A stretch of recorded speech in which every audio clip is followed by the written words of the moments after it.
What's going on, everybody, and welcome back to Comic Breakdown. Now in this video, we're going to be jumping into our last video of the day. We'll get caught up on Blood Hunt on Friday. I think tomorrow we're going to make our Ultimate Universe Day, because I have Ultimate Black Panther, Ultimate Spider-Man, and now Ultimate X-Men that I need to get out to you guys. So we're going to cover all that tomorrow. To finish off today though, we got Jonathan Hickman's G.O.D.S. issue number 8, the final issue. And this one's an interesting one. Now there's a lot that is going on inside of this comic. I'm gonna say it right now, this definitely should have been something bigger or more ongoing, and you don't see me saying that a lot. Usually I can say, something can be 5 issues, 6 issues, and you can usually tell a good story. But what Jonathan Hickman is doing here, you need more than 8 issues. He's a slow burn writer. It takes time for him to really flush out that plot, to get you to what really is going on. Needless to say, Jonathan Hickman's G.O.D.S. I think is something that is severely underrated.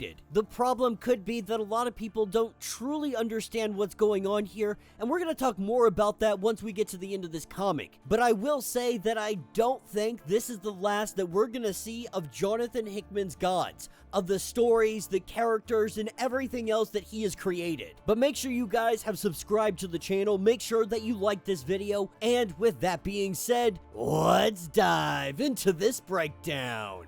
Alright gang, so as we dive into this issue, we pick up 100 years in the future. That's right, we're doing a 100-year time jump. We pick up with a very old Doctor Strange. We pick up with Maya, the woman off to the left, 100 years from when we last seen her. And then of course we have Winn. All 3 of them, they stand here and they watch a judgment be passed. In the 100 years that have passed, there was a war that was fought. There was a war that was won. As we see all the universal abstracts before us, these gods are passing judgment. Now, if you're completely lost, don't worry. This comic is going to start to get into detail about what happened over the last 100 years, what this war was about, who started it, and really where it led to. But if we have any context from any of the comics beforehand, this was a war between Winn, Doctor Strange, and the In-Betweener. But with all of this being passed and everybody in observance, Maya goes on to say that the science crowd calls this the inevitability of universal expansion. And in this conversation, we learn that Winn has been indisposed for quite a few decades, with Doctor Strange saying that what this is power wins, and that any idea otherwise is just an illusion that said power projects. With Winn being gone over all of these decades, he does wonder if Aiko and Maya ever had a conversation. And though they tried over the years, they could never get past what happened. And though she apologizes to him for what happens, he kind of brushes this off.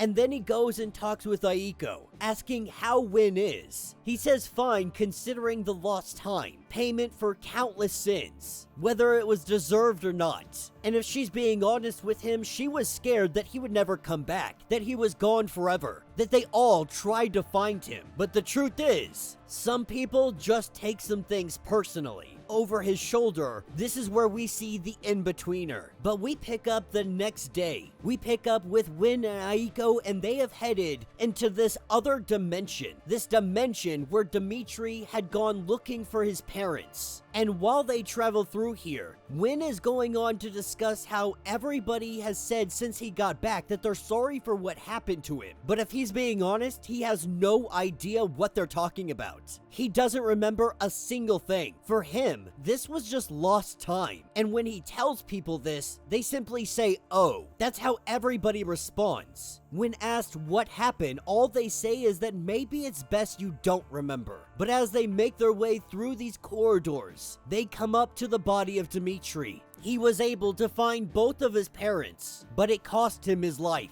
Taking that little trinket that Dimitri had put in his pocket all those years ago, Winn and Aiko then go on to discuss how really she feels like she should have ran away with him all of those years ago, left all of this behind. That looking in retrospect, none of this was worth it. The life that they could have had together could they have actually been happy away from all of this? But we are taken 1 week later to an AIM science facility. Wynn is able to break into this place, met by guns. He skips right to the part where he lets them know exactly why he's here. When he pulls that trinket out of his pocket, these guys go running, and this gives him the opportunity to do what he wanted to do. He plugs in the little AI computer. Then he places the trinket into the superconducting super collider to power this machine. What Wynn is doing, it appears that he is going through time. This is what picks us up ages ago. He looks at a young version of himself in an era of iron and arrows. The ground too cold, he has to burn his parents. This is the best that he can do when it comes to terms of funerals. This is the moment that he met the powers that be. An adult woman in red. While she comforts the young boy, she sees Wynn off to the side. An unexpected guest, but the two of them have a conversation, asking why Wynn has come here. Is this wool gathering, or is he up to greater mischief? Now, Wynn will tell her that this is nothing more than a trip down memory lane, a stop to smell the roses. But she can see his heart. She can hear his thoughts, can taste his dreams. It is not memories that he seeks, but it is mischief. His scattered atoms across a sea of stars. We see him throughout the ages, from the high seas to the first airplane ever taking flight, a devastating bomb landing on the moon. His life laid out like a canvas of a millennia. But this is what takes us to 40 years ago. It takes us to the house of the In-Betweener. For the In-Betweener, this is a very unexpected surprise. He must wonder, why have you come here? Does serenity illuminate your path? Or are you on a path of violence and vengeance? But he lets the In-Betweener know that he is not even here for him at all, that he is simply passing through. This is when the In-Betweener recognizes the slight tint, the coloring of shift time. This is the wind that is from the future. This home that is the In-Betweeners. This is built on the terminator of a secret second Earth. One half in light and the other in dark. And then he has his army. They received final word of their message a few years ago after Wynn and the Sorcerer Supreme put an end to the war with the In-Betweener. They are black swans once again with a purpose. But as they continue to ask the Avatar why he is here, what Wynn finds even more odd is that his present day self is not here. Now he's got to ask, where is he? Right now, in the current time era, they are 50 years post the Babylon events. Too late for regrets and too soon for honors. This is the time era that Wynn cannot remember. He lost 80 years of memory. This is because the In-Betweener wiped away his memories. Doctor Strange and Wynn had humiliated him, foiled his great plans, shamed him before his masters. His defeat was thorough and complete before the universe. But he saved something for the both of them. A poison pill, delayed vengeance, retribution for the righteous. He got his revenge on Strange. One piece at a time, little nibbles over the years. Little pieces of his mind. That madness would eventually be his penance. But when it came to Wynn, he made a meal of him. And before them removing the cloth, a glass capsule with Wynn's body diced up into little tiny chunks, but alive to remember all of it, to feel the pain of every single cut. The In-Betweener seeing his face right now in this moment, he understands the perfect ending in making him forget, letting him live, walking freely, with the pity in everybody's eyes that he meets, knowing that this is what was done to him, and only then would they finally be even. With this, we are jumped 10,000 years from now. Wynn is greeted by an older version of himself. They talk about the In-Betweener, the cleverness of what he did to him, but he says that you should see what he's become now. He got the world he wanted, and all of them, the people who live on it, they have gotten the world that they deserve. And he had a front seat to view the entire thing when asking if we lose. And it really depends on what you mean by lose. If you mean, does the axis of powers break in the universe and billions of worlds it holds become unmoored? Of course not. They serve real eternal power. But if you mean himself, then yes, they lost it all a long time ago. Their road was set the day a child's prayers were answered by the powers that be. But he knows where this trip is taking him. He knows exactly when they lost their way, and that they are cowards who lack the courage to change it. This is what takes us to 115 years ago, a chapel between the mountains lying in the valley. As Win walks inside, he greets his younger self. This should be the happiest day of his life. This is the day that Win is getting married. But as he goes to the back of the room and he sits down, this time, there's something different. The powers that be is here for this wedding day, somewhere she's not supposed to be. In fact, Win goes on to say that you said this was a terrible idea, but she never forbid him from doing it, though she did advise against doing it. Now, of course, the powers that be knew the course that she was going to take,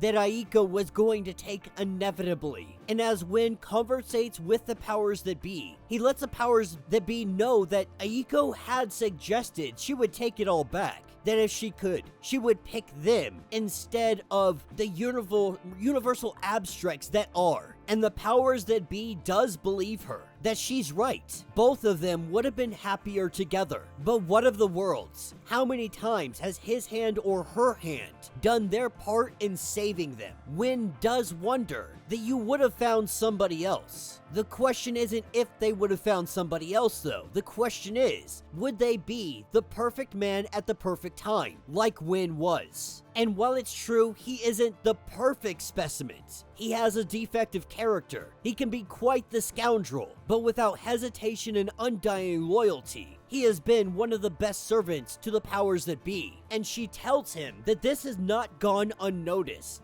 And so while she once disapproved of the union to Aiko, she is moved to see that there is cause for supporting it. So on this day, she offers him a gift, a choice to remake his world. She tells him to think about the price, to think about the cost, and then choose. Will it be the greater good and continued servitude to a higher cause, or a better you and a better, simpler life for those you choose to share it with? As Win and Aiko kiss on this wedding day, the powers that be looks at the future Win and asks him, what's it going to be? And that will be the end of this issue. So let me know what you guys think down in the comments. Man, this was an interesting one. Now, if we look back at all 8 issues put together, this is not a story about the universal abstracts. It's not a story about the Marvel gods per se. I read this one and I really sat on it. I sat on it all night, all morning, and I really thought about this. Because I think a lot of us were hoping for a war. We were hoping to see the battle between the in-betweeners, the battle of universal abstracts. But we're talking about power on this scale. Those battles don't happen like they would in our mind, in our simple 3-dimensional human mind. But this story, what Jonathan Hickman created, it's not about the universal abstracts. It's not about the most powerful individuals, it's about the avatars.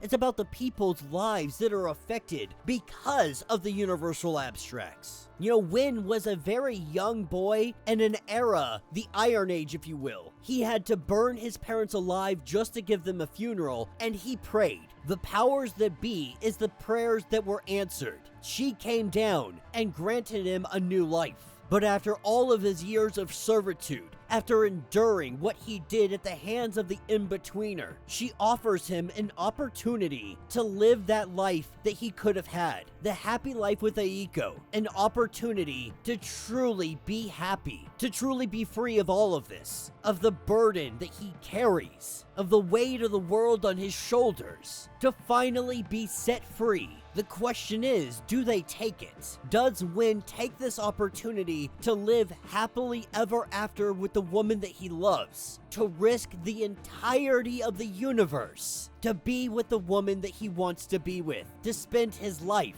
making her happy? After all of these centuries, does he finally decide to be selfish. And that's why I say this isn't necessarily about the gods. This is about the small, minuscule lives that aren't remembered, that are known for a time being. But the avatars come and go. They are the pawns in the overall chessboard that is being played by the gods. While vital, while having the potential to take down the queen, ultimately, they are disposable. I'm definitely gonna be doing the full video here soon, and I'm gonna have to sit down and I'm gonna have to read issues 1 through 8 in their entirety without stopping, and then I really gotta see how I feel about this comic. One thing is for certain, I need some more. Now, there's a 100-year gap here. I don't know if Jonathan Hickman's ever gonna go back and cover that. I feel like it doesn't necessarily need to be covered per se. What does need to be covered is what happened with the in-betweener. We never got a really solidified ending to how that came to be. It's also worth noting that he says he poisons the mind of Doctor Strange, that inevitably Doctor Strange does go mad. Though we see him 100 years later, and he seems to be pretty sane of mind. So that begs the question, how long does Doctor Strange end up living? And does none of this matter if Wynn decides to take the powers that be up on her offer? Does this change the fate of everything that has happened, that will happen? One thing, we are left with so many questions. But man, I sure hope that Jonathan Hickman continues on this story because there is so much potential. Let me know your thoughts. Let me know your theories. If you want to get caught up on everything that happened with Jonathan Hickman's Gods, go ahead, check out the link in my description as well as the top of this video. It'll get you completely caught up on everything that is going on with this series. If you would like to support the channel, you can always do so by joining the channel membership. Much like Patreon, having multiple different tiers, from $1 to $50, from loyalty badges to comics every single month. Not only are you helping out the channel tremendously, but you are getting tons of perks in the process. Now, if you're unable to do this, do me a favor, subscribe to the channel, like this video, hit that notification bell, and with that being said, until the next breakdown.